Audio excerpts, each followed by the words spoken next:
दोस्तों, एक समय की बात है। एक छोटा सा गांव था जिसमें एक ईमानदार लकड़हारा रहता था। वो जंगल में पेड़ों को काटकर अपनी रोजी रोटी कमाता था। उसकी मेहनत और ईमानदारी के लिए गांव के लोग उसकी बहुत प्रशंसा करते थे।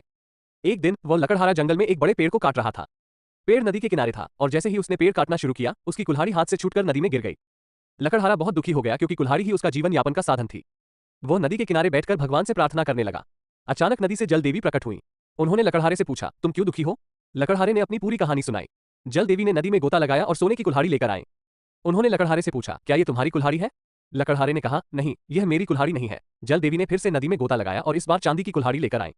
फिर उन्होंने पूछा, क्या ये तुम्हारी कुल्हाड़ी है? लकड़हारे ने फिर से मना कर दिया। अंत में जल देवी ने लकड़हारे की असली लोहे की कुल्हाड़ी लेकर आए। लकड़हारे ने खुशी से कहा, हाँ, यही मेरी कुल्हाड़ी है। जल देवी ने उसकी ईमानदारी से खुश होकर तीनों कुल्हाड़ियां उसे दे दी। लकड़हारा बहुत प्रसन्न हुआ और घर लौट आया। उसने अपने परिवार को पूरी घटना बताई।